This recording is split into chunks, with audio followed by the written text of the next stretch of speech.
Hello, my name is Steve, and I'm a Rickaholic.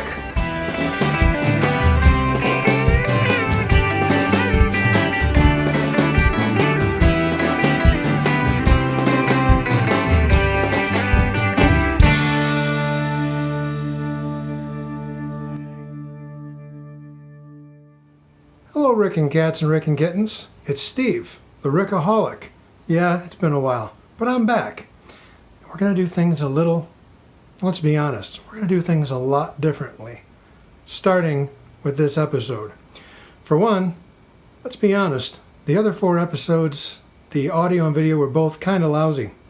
I was recording with an iPad, largely for the simplicity of being able to edit and combine things all right there on one unit. And my daughter hit me to technology. She said, why don't you try recording the video with your phone, which will be far superior. You can be the judge of that. And you can record the audio through your system that you use to record your demos for your songs. I said, okay, well, let's give it a shot. So that's what we're going to do. So for a start, this is me, and I'm going to give you a look around my studio, which I'm going to pause and turn the picture around, and we'll go from there. So here's the studio. Emergency TP, very important in a quarantine. Here's my little system. I'm running Ableton Live for my audio. Some of the guitar collection, the vinyl, ridiculous stereo, thousands of CDs. Of course, more guitars, and who would have guessed more guitars. And the amp we'll be using today, my new Fender Deluxe Reverb Tone Master, which I've been quite happy with. In case you're curious, we're going to be running through my Rickcentric pedal board today. Now I actually have some of this disconnected. Let me step in here a bit.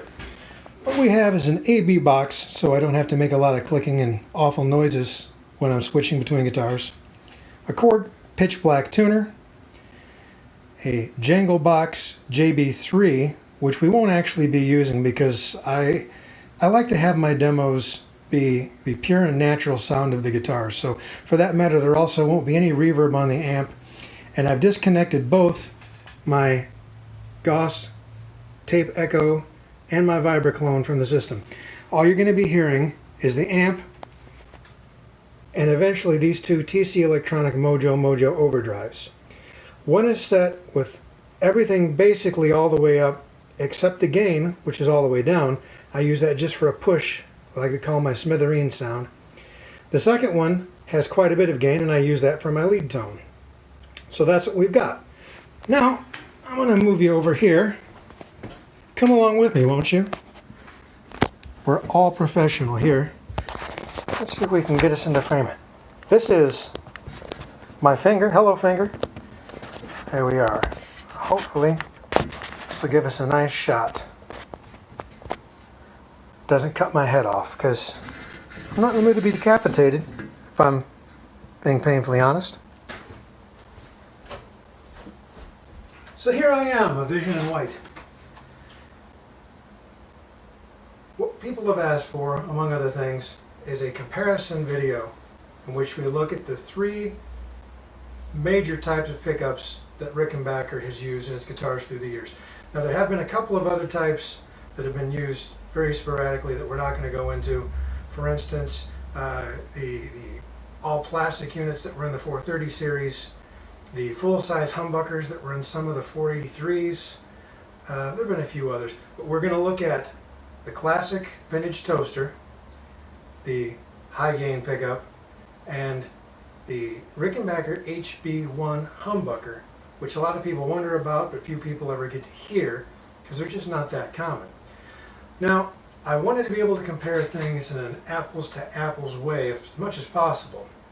And to that end, I've enlisted the help of my friend Tom Templeman, another massive Rickaholic, who loaned me both of his 1971 Model 420s. Now first let me say this. The idea was to get 3 guitars that were essentially the same so that we could take as many variables out of the whole thing as possible and you can just hear the pickup differences. So The three guitars you're going to hear today are Tom's 1971 Rickenbacker Model 420. This has a nice toaster in it. Practically identical except for the window dressing is Tom's 1971 Electro ES17. Now just the briefest of history lessons. Electros were made by Rickenbacker right alongside all the other Rickenbackers. The only major difference was that they were made slightly cheaper in the finish. They weren't buffed out. The idea being that they could sell them at a lower price to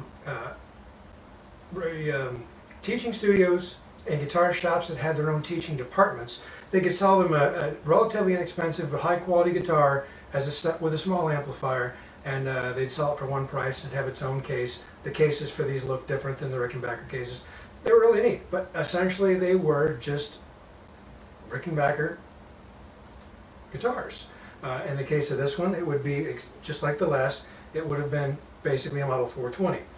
Now, one thing that was supposed to be different, and this is really interesting, Electros were supposed to have glued-in necks, whereas Rickenbackers proper would have had neck-through construction. But every so often, there'd be a need for one or the other, and it wouldn't be available. So this, by the way, just as a quick aside, these gold pick guards and whatnot are from Pick Guardian. Tom bought this as a complete basket case. The neck was warped, the truss rods had to be replaced, all the parts were missing, and he rebuilt this with the help of our friend Tom Abel at String Theory Guitars out here in Nashville. But that's a different story. The point being is, this is an Electro. However, neck-through body, which means to say that they needed an Electro for an order. There wasn't one handy with a glued-in neck, so they just grabbed a standard 420 off the assembly line and finished it as an Electro.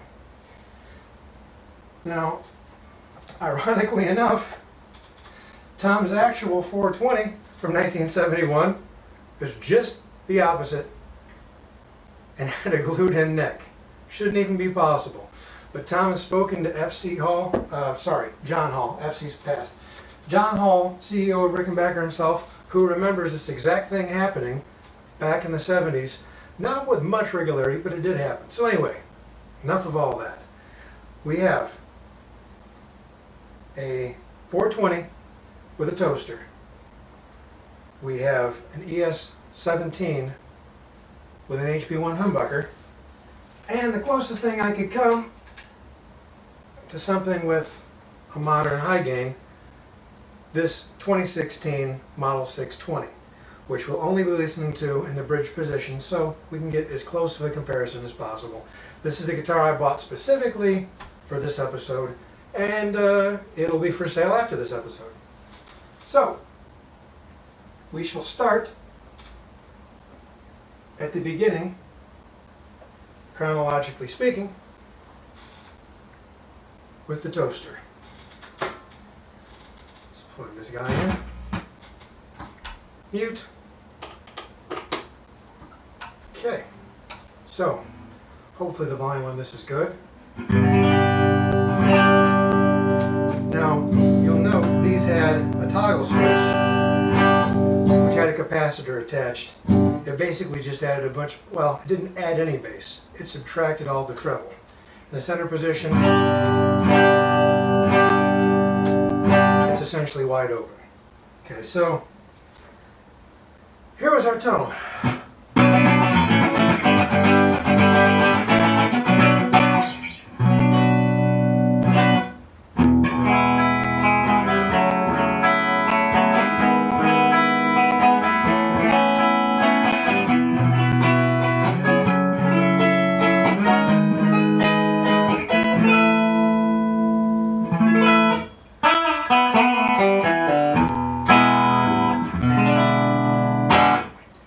And that is a vintage toaster pickup. Now moving on, in terms of chronology of pickups, they replaced the toasters, for the most part, in the early 70s with high gains to meet the demand of players who claimed that the toasters just simply didn't have enough oomph.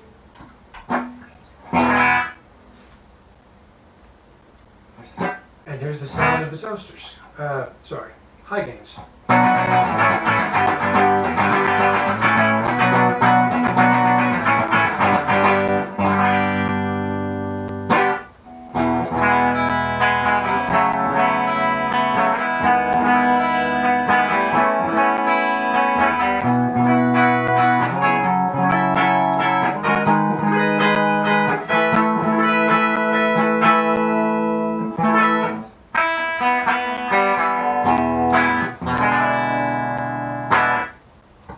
Actually sounded more trebly to my ears, and it actually didn't sound any louder.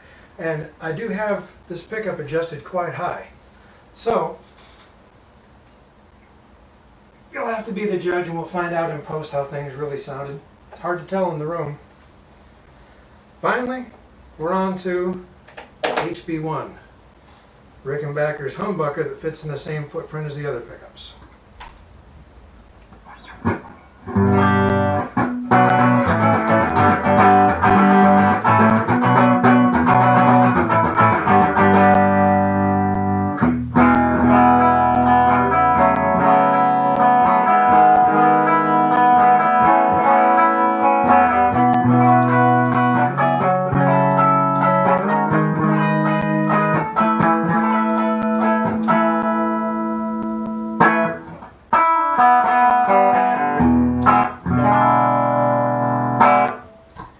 And that's our straight clean tones.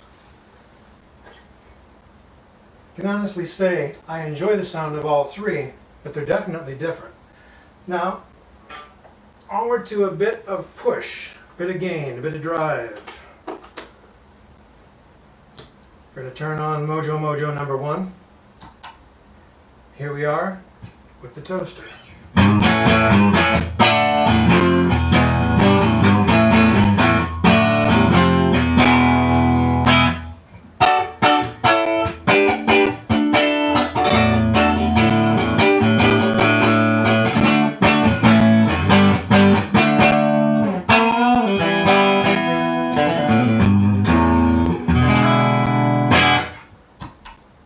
Beautiful sound in my opinion. Let's see how anybody could fault that. Onward to the high gain.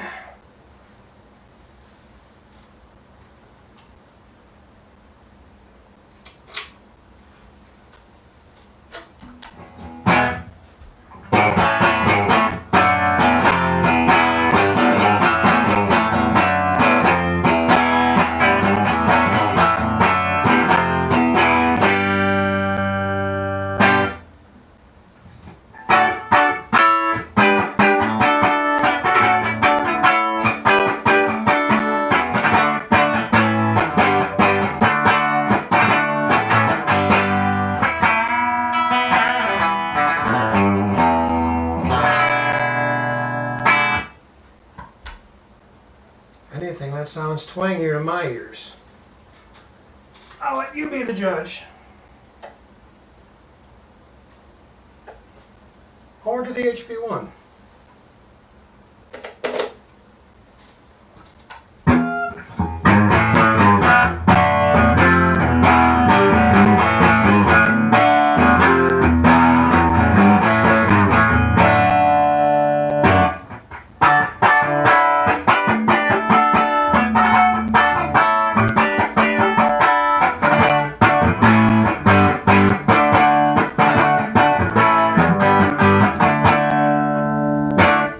Mention this has extremely low action, which makes these higher chords a bit clinky, but it also makes it extremely comfortable to play. And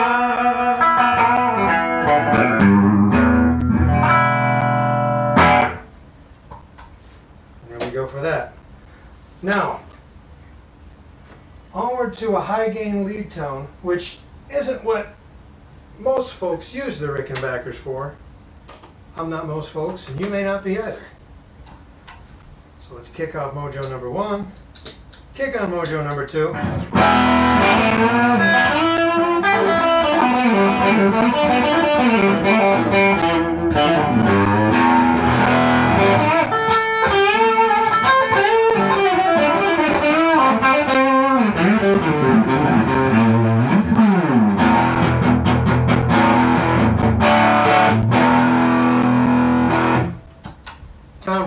likes his action low.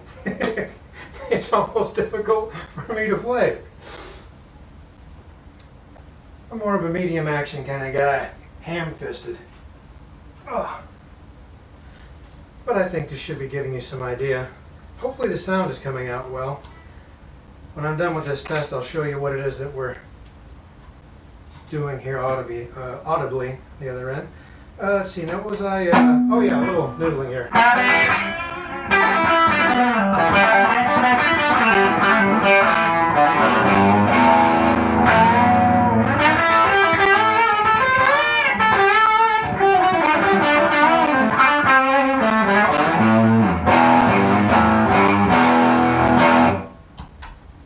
Action on that's mighty low as well. So one thing about these Rickenbackers is you can really set the action incredibly low. As John Lennon was famous for mentioning about his all the way back in '61. It's a fantastically low action, which is why it made such a great rhythm guitar for him. Alright, now what I've been waiting to see, because I haven't actually tried these yet myself, what does this humbucker sound like with a bunch of gain? Because theoretically it should really smoke. So let's see.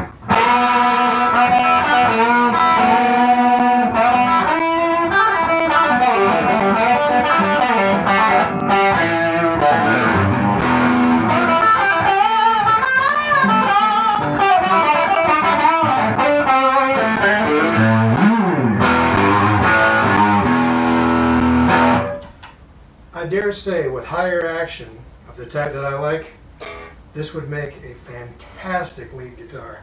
I love that tone. I don't know about you, but man, that is...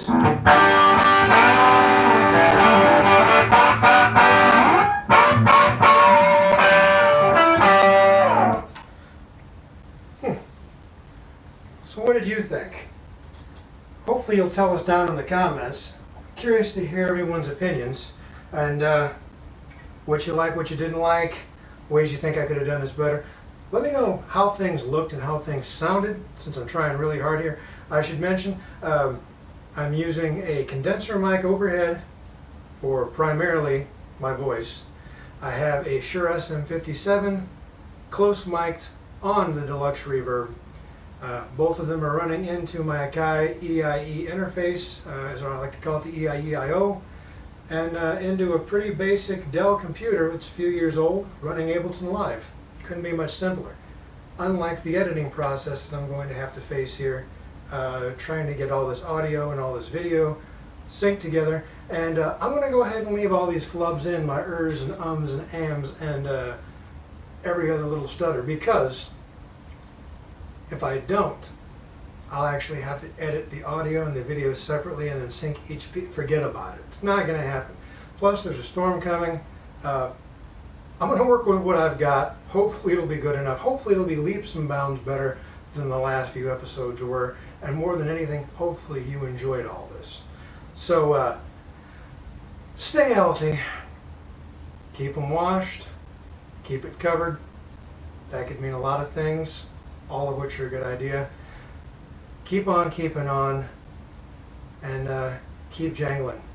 Until the next time I see you, and there will be a next time, I think we're going to look at the differences in 12 strings with flat wound and round wound strings.